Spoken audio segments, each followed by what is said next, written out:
എല്ലാവർക്കും നമസ്കാരം. Psychology class റൂമിൻ്റെ പുതിയ എപ്പിസോഡിലേക്ക് എല്ലാവരെയും സ്വാഗതം ചെയ്യുന്നു. ഇന്ന് നമ്മൾ ചർച്ച ചെയ്യുന്ന വിഷയം ഇൻ്റലിജൻസ്.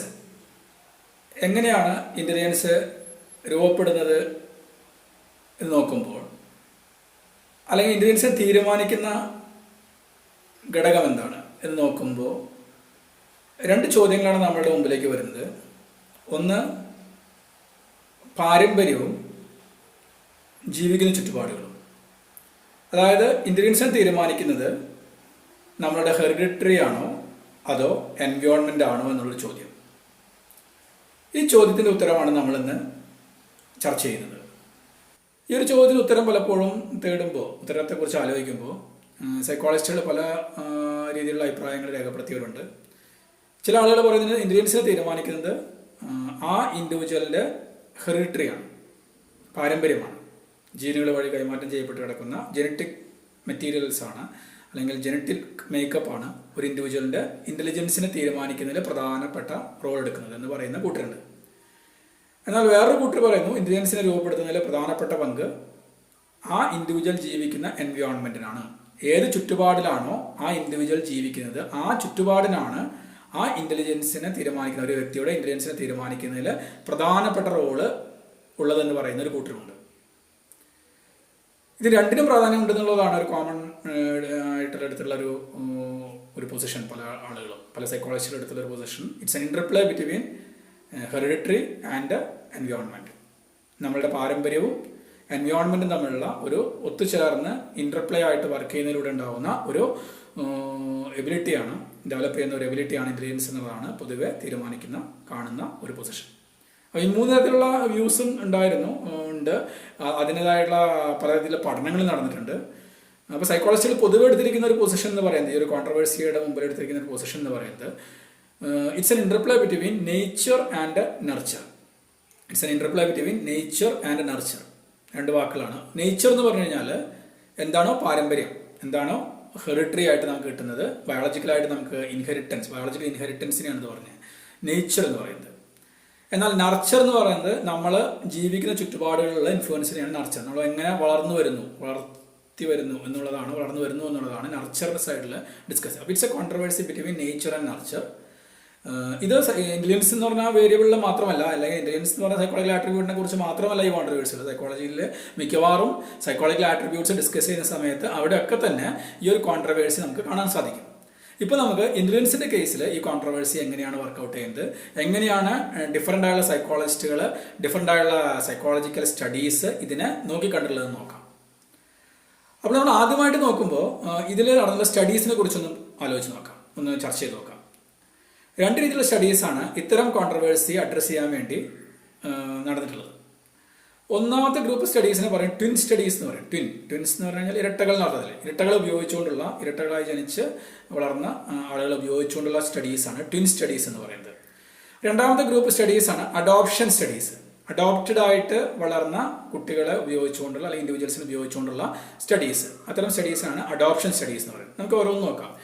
ഇതിൽ പല സ്റ്റഡീസും വളരെ ഫേമസ് ആയിട്ടുള്ള സ്റ്റഡീസ് വരെയുണ്ട്. വളരെ പല രീതിയിലുള്ള റിസൾട്ടുകൾ തന്ന സ്റ്റഡീസ് ഉണ്ട്. അതിൽ ചില സ്റ്റഡീസിൻ്റെ റിസൾട്ടുകൾ ഞാൻ നിങ്ങളുടെ മുമ്പിലേക്ക് ഒന്ന് അവതരിപ്പിക്കാം. ഒരു ട്വിൻ സ്റ്റഡീസിനെ ആണ് ആദ്യം നമ്മൾ ഡിസ്കസ് ചെയ്യുന്നത്. ട്വിൻ സ്റ്റഡീസിൽ പറയുന്ന ഒരു സ്റ്റാറ്റിസ്റ്റിക്സ് എങ്ങനെയാണ്, അതായത് ഇൻ്റലിജൻസ് ഓഫ് ഐഡന്റിക്കൽ ട്വിൻസ് നമുക്കറിയാം. രണ്ട് രീതിയിലുള്ള ട്വിൻസിനെ കുറിച്ച് നമ്മൾ പഠിച്ചിട്ടുണ്ട്. ഡെവലപ്മെന്റ് ഡിസ്കസ് ചെയ്ത സമയത്ത് കഴിഞ്ഞ വർഷം നമ്മളവിടെ പഠിച്ചിട്ടുണ്ട്. രണ്ട് രീതിയിലുള്ള ട്വിൻസ് ഉണ്ട്, അല്ലെങ്കിൽ നമുക്ക് എല്ലാവർക്കും അറിയാവുന്ന തന്നെയാണ്. എന്താണ് ഐഡന്റിക്കൽ ട്വിൻസും ഫ്രറ്റേണൽ ട്വിൻസും. എന്താ അതിന് വ്യത്യാസം? എന്താ ഐഡന്റിക്കൽ ട്വിൻസ് എന്ന് പറഞ്ഞു കഴിഞ്ഞാൽ കാഴ്ചയിൽ ഒരേപോലെ ഇരിക്കുന്ന ട്വിൻസിനാണ് ഇത് പറഞ്ഞത് ഐഡന്റിക്കൽ ട്വിൻസ് എന്ന് പറയുന്നത്. കാഴ്ചയിൽ അവർക്ക് നമുക്ക് വേർതിരിച്ച് മനസ്സിലാക്കാൻ പറ്റില്ല. അവരത്രയും ഒരേ ഫെർട്ടിലൈസ്ഡ് എഗ്ഗിൻ്റെ ഭാഗമായിട്ട് ഡെവലപ്മെൻറ്റിലേക്ക് എത്തുന്ന, രണ്ടായിട്ട് ഡെവലപ്പ് ചെയ്ത് വരുന്ന, ഒരു എഗ്ഗിൽ നിന്ന് രൂപപ്പെടുന്ന, രണ്ടായിട്ട് ഡെവലപ്പ് ചെയ്യപ്പെടുന്ന ഐഡന്റിക്കൽ ട്വിൻസ്. ഐഡന്റിക്കൽ ട്വിൻസിൻ്റെ പ്രത്യേകത എന്ന് പറയുന്നത് അവരെ ഒരേപോലെയാണ്, കാഴ്ചയിൽ എല്ലാം കൊണ്ടും ഒരേപോലെയാണ്.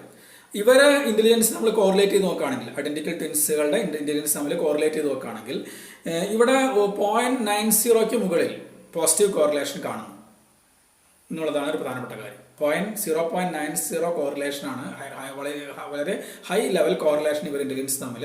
അപ്പോൾ എന്ന് വെച്ച് കഴിഞ്ഞാൽ ഇവർ ഇന്റലിജൻസ് ഒരേപോലെ ആയിട്ടാണ് കാണുന്നത്. ഒരേപോലെ ലെവലിൽ ഇന്റലിജൻസ് കാണപ്പെടുന്നു ഐഡന്റിക്കൽ ട്വിൻസിന്. ഇനി ഇത് ഈ ഐഡന്റിക്കൽ ട്വിൻസ് തന്നെ വളരെ ചെറിയ ഏജിൽ തന്നെ സെപ്പറേറ്റ് ചെയ്ത് പോയുള്ള ഐഡന്റിക്കൽ ട്വിൻസ് ഉണ്ട്. ഓക്കെ, അവരെ ജെനറ്റിക്കൽ മേക്കപ്പ് ഒരേപോലെയാണ്, ഒരേ മേക്കപ്പാണ് ജെനറ്റിക്കൽ മേക്കപ്പ്. ഐഡന്റിക്കൽ ട്വിൻസിന്റെ പ്രത്യേകത അതാണല്ലോ, പാരമ്പര്യം ഒന്നാണ്, ഹെറിഡിറ്ററി ഒന്നാണ്, ഒരേ ജെനറ്റിക് എൻഡോമെന്റ് ആണ് അവരുടെ കയ്യിലുള്ളത്. പക്ഷെ അവര് ഒരുമിച്ചല്ല വളർന്നത്, പല കാരണങ്ങൾ കൊണ്ട്. പല കാരണങ്ങൾ കൊണ്ട് അവർക്ക് സെപ്പറേറ്റഡ് ആവാം. ഫിനാൻഷ്യൽ ആയുള്ള കാരണങ്ങൾ കൊണ്ടാവാം, പ്രകൃതിയിൽ ഉണ്ടാകുന്ന ദുരന്തങ്ങളുടെ ഭാഗമായിട്ടാവാം, യുദ്ധം പോലുള്ള കാരണങ്ങൾ കൊണ്ടാവാം. ഇങ്ങനെ പല കാരണങ്ങൾ കൊണ്ട് ഈ സെപ്പറേഷൻ സംഭവിക്കാം. അഡോപ്റ്റ് ചെയ്ത് കൊണ്ടുപോകുന്നതാവാം, ദാരിദ്ര്യം, അതൊക്കെ എൻ്റെ ഫാക്ടേഴ്സാണ്. വാറുകൾ, ഇനി നഷ്ടപ്പെട്ടു പോകുന്നതുകൊണ്ടായിരിക്കാം, മീൻസ് കാണാതായി പോകുന്നത് കൊണ്ടാവാം. ഇങ്ങനെയുള്ള പല കാര്യങ്ങൾ കൊണ്ട് ഈ സെപ്പറേഷൻ നടക്കാം. അപ്പോൾ എന്ത് കാര്യങ്ങൾ കൊണ്ട് ആയിക്കഴിഞ്ഞാലും പിൽക്കാലത്ത് അവർ കണ്ടുപിടിച്ചിട്ടുള്ള, കുറേ വർഷങ്ങൾക്ക് ശേഷം ഇവരെ കണ്ടുപിടിച്ചിട്ടുള്ള ഐഡന്റിക്കൽ ട്വിൻസിനെ നമുക്ക് കണ്ടെത്താൻ പറ്റും. ഇത്തരം ട്വിൻസിനെ ഉപയോഗിച്ചുള്ള സ്റ്റഡീസ് സൈക്കോളജിയിൽ നടന്നിട്ടുണ്ട്. എന്ന് വെച്ച് കഴിഞ്ഞാൽ ജനിച്ചു, ഐഡന്റിക്കൽ ട്വിൻസായി ജനിച്ചു, പക്ഷെ അവര് ഏർലി ചൈൽഡ്ഹുഡിൽ തന്നെ അവരെന്ത് ചെയ്തു, സെപ്പറേറ്റഡ് ആയി. രണ്ടുപേർക്ക് രണ്ട് ഡിഫറെൻ്റ് ആയുള്ള എൻവയോൺമെന്റിൽ ജീവിക്കേണ്ടതായിട്ട് വന്നു, ജീവിച്ച് വളർന്ന് വരേണ്ടതായിട്ട് വന്നു. ഇത്തരം ആളുകളെ കുറിച്ചുള്ള പഠനങ്ങൾ സൈക്കോളജിയിൽ നടന്നിട്ടുണ്ട്. ഇത്തരം പഠനങ്ങളിൽ കാണിക്കുന്നത് ഐഡന്റിക്കൽ ട്വിൻസ് കോറിലേറ്റ് ഇന്റലിജൻസ് എന്ന് പറയുന്നത് 0.72 ലെവലിലാണ്. അവിടെ കോറിലേഷൻ സ്കോർ പറയുന്നത് എന്ന് വെച്ച് കഴിഞ്ഞാൽ അവിടെയും എന്തുണ്ട്, ഹൈ ലെവൽ കോറിലേഷൻ ഉണ്ട്. പക്ഷേ കുറച്ചൊരു നമ്മൾ ഐഡന്റിക്കൽ ട്വിൻസ് ഒരുമിച്ച് വളർന്ന ഐഡന്റിക്കൽ ട്വിൻസിനെ അപേക്ഷിച്ച് ഇവിടെ കോറിലേഷൻ കുറവാണ്. ഒരുമിച്ച് വളർന്ന ഐഡന്റിക്കൽ ട്വിൻസിന് 0.90 ലെവലിൽ കോറിലേഷൻ കാണിക്കുന്നു. നേരെ മറിച്ച് ഐഡന്റിക്കൽ ട്വിൻസ് തന്നെ സെപ്പറേറ്റഡ് ആയിട്ട് വളർന്ന ഐഡന്റിക്കൽ ട്വിൻസിന്റെ ചില സ്റ്റഡീസ് നടത്തുന്ന കോറിലേഷൻ പറയുന്നത് 0.72 ലെവലാണ്.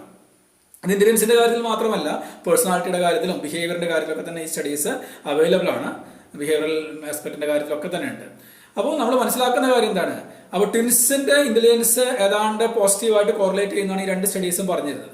അപ്പോൾ എന്ന് വെച്ച് കഴിഞ്ഞാൽ ബയോളജിക്കൽ വ്യൂ പറയുന്ന ആൾക്കാർക്ക്, അല്ലെങ്കിൽ നേച്ചറാണ് ഒരു ഇന്റലിജൻസിനെ തീരുമാനിക്കുന്നു എന്ന് അവകാശപ്പെടുന്ന ആൾക്കാർക്ക് ഈ വേണമെങ്കിൽ ഇത് പോസിറ്റീവായിട്ട് ഈ സ്റ്റഡി റിസൾട്ട് വെച്ചുകൊണ്ട് വേണമെങ്കിൽ പറയാം, എന്താണ്, ഒരു ഇൻഡിവിജ്വലിനെ തീരുമാനിക്കുന്ന പ്രധാനപ്പെട്ട റോൾ ആർക്കാണ്, നേച്ചറിനാണ്, അല്ലെങ്കിൽ ആ ഇൻഡിവിജ്വലിന്റെ പാരമ്പര്യമായിട്ട് കിട്ടുന്ന ജനറ്റിക് മേക്കപ്പിനാണ്, അല്ലെങ്കിൽ ഹെറിഡിറ്ററി ആക്കിയാണ് എന്ന് വേണമെങ്കിൽ പറയാം.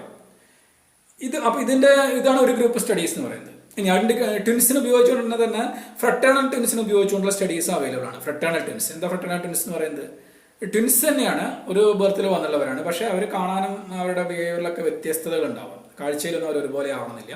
അത്തരം ട്വിൻസിനാണെന്ന് പറഞ്ഞത് ഫ്രട്ടേണൽ ട്വിൻസ് എന്ന് പറയുന്നത്. ഇവരുടെ കോറിലേഷൻ എങ്ങനെയാണെന്ന് നോക്കാം. ഇവരിൽ ഹയർ ലെവൽ കോറിലേഷൻ കാണിക്കുന്നു ഒരുമിച്ച് വളർന്ന കുട്ടികളിൽ, റിയേർഡ് ടുഗദർ. ഇത്തരം ഫ്രട്ടേണൽ ട്വിൻസ് ആണ്. ഒരുമിച്ച് വളർന്ന ഫ്രട്ടേണൽ ട്വിൻസിൽ കോറിലേഷൻ സ്കോർ പറയുന്നത് 0.60 ആണ്. 0.60 ഹയർ ലെവൽ കോറിലേഷൻ തന്നെയാണ്, പക്ഷെ എത്രയില്ല, ഐഡന്റിക്കൽ ട്വിൻസിന്റെ അത്രയില്ല. ഐഡന്റിക്കൽ ട്വിൻസ് ഒരുമിച്ച് വളർന്ന കുട്ടികളിൽ നമ്മൾ കാണുന്നത് എന്താണ്, 0.90 കോറിലേഷൻ ആണ്. അപ്പോൾ ആൾമോസ്റ്റ് 100% കോറിലേഷൻ ആണ്. 90% ലെവലിൽ അവർ കോറിലേറ്റ് ചെയ്യപ്പെടുന്നു. നേരെ മറിച്ച് ഫ്രട്ടേണൽ ട്വിൻസിന്റെ കേസിൽ അത് 0.60 ലെവലാണ്. ഇനി ഇത്തരം വേറെ ഗ്രൂപ്പിനെ കുറിച്ച് നമുക്ക് ആലോചിച്ച് നോക്കാം. ഫ്രട്ടേണൽ ട്വിൻസിനെ വിട്ടിട്ട് ബ്രദേഴ്സ് ആൻഡ് സിസ്റ്റേഴ്സിന്റെ കേസ് ഇത് എങ്ങനെയാണെന്ന് നോക്കാം. അപ്പോൾ നമ്മൾ ട്വിൻസിനെ കുറിച്ചാണ് സംസാരിച്ചത്. ആ ട്വിൻസിന്റെ പ്രത്യേകത എന്താണ്? അവർ ഒരേ മേക്കപ്പാണ്, ഏതാണ്ട് അവർക്ക് ഒരേ ജനറ്റിക് മേക്കപ്പാണ്. പക്ഷേ ബ്രദേഴ്സും സിസ്റ്റേഴ്സിലൊക്കെ എടുത്ത് നോക്കുകയാണെങ്കിൽ അവർ ഒരേ ജനറ്റിക് മേക്കപ്പ് എന്ന് പറയാനില്ല. ഡിഫറെൻ്റ് ആയിട്ടുള്ള ഫെർട്ടിലൈസേഷന്റെ ഭാഗമായിട്ടുണ്ടായിട്ടുള്ള രണ്ട് ഇൻഡിവിജ്വൽസ് ആണ് അവർ. അപ്പോൾ അതുകൊണ്ട് അത്തരം കേസുകളിൽ ബ്രദേഴ്സ് ആൻഡ് സിസ്റ്റേഴ്സ് റിയേർഡ് ടുഗദർ അല്ലെങ്കിൽ ഒരുമിച്ച് വളർന്നവരുടെ കേസിൽ ഈ കോറിലേഷൻ സ്കോർ 0.50 ആണ്. 0.50 ആണ്, 50% ആണെന്ന് പറയാം. അതായത് 0.50 ലെവലിലാണ് അവർ കോറിലേറ്റ് ചെയ്യുന്നത്. അവിടെയും ചെറിയൊരു കോറിലേഷൻ്റെ സ്കോർ നമുക്ക് പറയാം. ഇനി ഇവര് ബ്രദേഴ്സ് തന്നെ രണ്ടായിട്ട് വളർന്നേണ്ടി വന്നു. നേരത്തെ പറഞ്ഞ പല കാരണങ്ങൾ കൊണ്ട് രണ്ട് എൻവയോൺമെന്റിൽ വളർന്ന് ഡെവലപ്പ് ചെയ്ത് വന്നുള്ള രണ്ട് ഇൻഡിവിജ്വൽസിനെ കുറിച്ച് പിടിച്ച കേസുകളിൽ അവിടെ കോറിലേഷൻ വളരെ കുറവാണ് കാണുന്നത്. 0.25 ആണ് അവിടെ കോറിലേഷൻ കാണിക്കുന്നത്. അപ്പോൾ ബ്രദേഴ്സ് ആൻഡ് സിസ്റ്റേഴ്സിന്റെ കാര്യത്തിൽ ഒരുമിച്ച് വളർന്ന ബ്രദേഴ്സ് ആൻഡ് സിസ്റ്റേഴ്സ് ആണെങ്കിൽ 0.50 ആണ്. ഇനി സെപ്പറേറ്റഡ് ആയിട്ട് വളർന്ന ബ്രദേഴ്സ് ആൻഡ് സിസ്റ്റേഴ്സിന്റെ കാര്യത്തിൽ അത് 0.25 ആണ്. അപ്പോൾ രണ്ട് തരത്തിലുള്ള വ്യൂസ് ഇവിടെ നമുക്ക് എന്ത് ചെയ്യാം, സ്വാധീകരിക്കാൻ വേണമെങ്കിൽ. ഹൈ ലെവൽ കോറിലേഷൻ ഐഡന്റിക്കൽ ട്വിൻസിൽ കാണിക്കുന്നത് എന്നുള്ളത് കൊണ്ട് എന്തിനാണെങ്കിൽ നമുക്ക് സ്വാധീകരിക്കാം. നേച്ചറാണ് ഒരു ഇന്റലിജൻസിനെ തീരുമാനിക്കുന്ന, ഇൻഡിവിജ്വലിന്റെ ഇന്റലിജൻസിനെ തീരുമാനിക്കുന്നത് പ്രധാനമാണെന്ന് വേണമെങ്കിൽ പറയാം. പക്ഷെ അതേ റിസൾട്ട് വെച്ചുകൊണ്ട് തന്നെ നമുക്ക് എന്ത് പറയാം, നർച്ചറിന്റെ റോളും പറയാം. എങ്ങനെ? ഐഡന്റിക്കൽ ട്വിൻസ് സെയിം എൻവയോൺമെന്റിൽ വളർന്നവർക്ക് 0.90 ആണ് കാണിക്കുന്നത്. പക്ഷേ ഡിഫറെൻ്റ് ആയിട്ടുള്ള എൻവയോൺമെന്റിൽ വളർന്നവരിൽ വന്നപ്പോൾ അവിടെ ആ കോറിലേഷൻ കുറയുന്നുണ്ട്, 0.72 ആയിട്ട് കുറയുന്നുണ്ട്. അപ്പോൾ നർച്ചറിന്റെ റോളും അവിടെ ഉണ്ടെന്ന് നമുക്ക് എന്ത് ചെയ്യാം, ആ സ്റ്റഡിയിൽ നിന്ന് തന്നെ സ്ഥാപിക്കാൻ പറ്റും, അല്ലെങ്കിൽ ആർഗ്യൂ ചെയ്യാൻ പറ്റും. ഇനി അടുത്ത ഫ്രട്ടേണൽ ട്വിൻസിലേക്ക് പോകുമ്പോഴോ ഒരുമിച്ച് വളർന്നവർക്ക് 0.60 ആണ്. അതിനേക്കാൾ കുറഞ്ഞൊരു കോറിലേഷൻ കോഎഫിഷ്യൻ്റ് ആണ് അവർ അപ്പാർട്ട് ചെയ്ത് വളർന്നപ്പോൾ അവിടെ കാണിക്കുന്നത്. ബ്രദേഴ്സ് ആൻഡ് സിസ്റ്റേഴ്സിൻ്റെ കാര്യത്തിൽ അത് 0.50 ആണ്. ഇനി അവർ തന്നെ വ്യത്യസ്തമായുള്ള എൻവയോൺമെന്റ് വളർന്ന ബ്രദേഴ്സ് ആൻഡ് സിസ്റ്റേഴ്സിന്റെ കാര്യത്തിൽ എന്താണ് 0.25 ആണ്. അപ്പോൾ എൻവയോൺമെന്റ് ഫാക്ടറിനും ഇമ്പോർട്ടൻ്റ് ഉണ്ടെന്ന് ഈ സ്റ്റഡികളിൽ നിന്ന് തന്നെ നമുക്ക് എന്ത് ചെയ്യാൻ പറ്റും, കണ്ടെത്താൻ സാധിക്കുന്നുണ്ട്. ഇതാണ് ഒരു ഗ്രൂപ്പ് സ്റ്റഡീസ്. രണ്ടിനെയും ന്യായീകരിക്കുന്ന സ്റ്റഡീസ് ഉണ്ട്, രണ്ട് വാദങ്ങളെ ന്യായീകരിക്കുന്നുണ്ട്, രണ്ടിൻ്റെ ഇൻഫ്ലുവൻസ് മുന്നോട്ട് വയ്ക്കുന്ന കുറേയധികം സ്റ്റഡീസ് ഉണ്ട്. കുറേയധികം സ്റ്റഡീസ് ഇത്തരം മേഖലകളിൽ ട്വിൻ സ്റ്റഡീസിൽ അവൈലബിൾ ആണ്. ഇനി അടുത്തതായിട്ട് നമുക്ക് ചർച്ച ചെയ്യുന്നത് അഡോപ്റ്റഡ് ചിൽഡ്രനിൽ ഇതെങ്ങനെയാണെന്നുള്ളതാണ്. അഡോപ്ഷനിലൂടെ വളർന്നു വന്നുള്ള കുട്ടികളിൽ എങ്ങനെയാണിതെന്ന് നോക്കാം. അപ്പോൾ ഇത്തരം ഇൻഡിവിജ്വൽസിൽ ബയോളജിക്കൽ പാരന്റിന്റെ ഇന്റലിജൻസ് ആണോ റിയേർഡ് പാരന്റിന്റെ ഇന്റലിജൻസ് ആണോ അതിനോടാണ് അവർ ചേർന്ന് നിൽക്കുന്നത്. അതാണ് അഡോപ്റ്റഡ് കുട്ടികളുടെ പഠനങ്ങളിൽ പ്രധാനപ്പെട്ടതായിട്ട് ഫോക്കസ് ചെയ്തിട്ടുള്ളത്. അതായത് അഡോപ്ഷൻ വഴി അഡോപ്റ്റ് ചെയ്ത് വളർന്ന കുട്ടികളുടെ ഇന്റലിജൻസ്, അവരുടെ ഇന്റലിജൻസ് ആരുടെ ഇന്റലിജൻസിനോടാണ് കൂടുതൽ കോറിലേറ്റ് ചെയ്യുന്നത്, കൂടുതൽ റിലേറ്റ് ചെയ്യുന്നത്? അവരുടെ ബയോളജിക്കൽ പാരന്റിന്റെ ഇന്റലിജൻസിനോടാണോ അതോ അവരുടെ അപ്ബ്രിങ് ചെയ്ത അല്ലെങ്കിൽ അവരെ വളർത്തിയ അഡോപ്റ്റഡ് പാരന്റ്സിന്റെ ഇന്റലിജൻസിനോടാണോ? അപ്പോൾ ചില സ്റ്റഡീസിൽ എന്തുണ്ട്, അവർ ഇന്റലിജൻസ് ബയോളജിക്കൽ പാരന്റിന്റെ ഇന്റലിജൻസിനോട് ഇന്റലക്ച്വൽ എബിലിറ്റിയോട് കോറിലേറ്റ് ചെയ്യുന്നതായിട്ട് പറയുന്ന സ്റ്റഡീസ് ഉണ്ട്. ചില സ്റ്റഡീസിൽ എന്തുണ്ട്, അവർ ഇന്റലിജൻസ് അഡോപ്റ്റഡ് പാരന്റ്സിന്റെ ഇന്റലിജൻസിനോട് കോറിലേറ്റ് ചെയ്യുന്നതായിട്ട് പറയുന്നുണ്ട്. അപ്പോൾ റോൾ ഓഫ് എൻവയോൺമെന്റ് എന്ന് പറയുന്നത് ഒരു കുട്ടി വളർന്നു വരുമ്പോൾ അവർ ഇന്റലിജൻസ് എന്ന് പറയുന്നത് എൻവയോൺമെന്റിന്റെ പ്രാധാന്യം പറയുന്നിടത്ത് തന്നെയാണ് പറയുന്നത്. ഇനീഷ്യലി ഇവർ ഇന്റലിജൻസിനെ കുറിച്ച് പറയുന്ന സമയത്ത് അവർ ബയോളജിക്കൽ പാരന്റിന്റെ ഇന്റലിജൻസിനോട് ചേർന്ന് നിൽക്കുന്നതായിട്ട് കാണാറുണ്ട്. പക്ഷെ അതിന്റെ ഒരു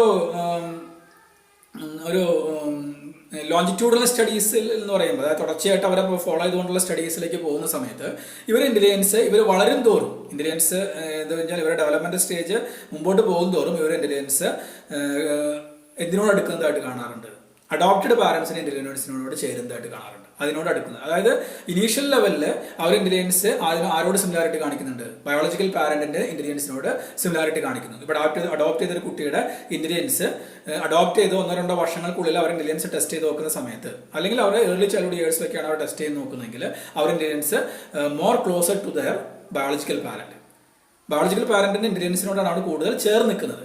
നേരെ മറിച്ച് അവര് കൂടുതൽ മുമ്പോട്ട് അവരുടെ ഡെവലപ്മെന്റ് പോകുമ്പോൾ ഒരു അഡോളസെന്റ് ലെവലിലേക്കോ അഡൾട്ട്ഹുഡ് ലെവലിലേക്കൊക്കെ അവർ എത്തിയതിനു ശേഷം അവർ ഇന്റലിജൻസ് നമ്മൾ നോക്കുകയാണെങ്കിൽ അവർ ഇന്റലിജൻസ് കൂടുതൽ ഏതിനോടായിരിക്കും ചേർന്ന് നിൽക്കുന്നുണ്ടാവുക, അവരുടെ അഡോപ്റ്റഡ് പാരന്റിന്റെ ഇന്റലിജൻസിനോട് ചേർന്ന് നിൽക്കുന്നതായിട്ട് കാണുന്നു.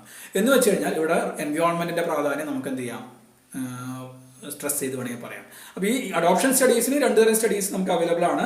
ചില സ്റ്റഡീസ് പറയുന്നത് ബയോളജിക്കൽ പാരന്റിനോട് ഇന്റലിജൻസിനോടാണ് അവർ ചേർന്ന് നിൽക്കുന്നത്, എന്നാൽ ചില സ്റ്റഡീസ് പറയുന്നത് അഡോപ്റ്റഡ് പാരന്റ്സിന് ഇന്റലിജൻസിനോട് ചേർന്ന് നിൽക്കുന്നു. ഇനി ചില സ്റ്റഡീസിൽ എന്ത് പറയുന്നു, അവർ ഏത് കുട്ടിയായി കഴിഞ്ഞാലും അവർ കൂടുതൽ ഡെവലപ്പ് ചെയ്യുന്നതോട് കൂടി അവരുടെ ഇന്റലിജൻസ് ആരുടെ ഇന്റലിജൻസിനോട് ചേർന്നതായിട്ട് കാണുന്നു, അവരുടെ അഡോപ്റ്റഡ് ഇന്റലിജൻസിനോട് അടുത്തേക്ക് more closer to adopted parents intelligence എന്ന് പറയാറുണ്ട്.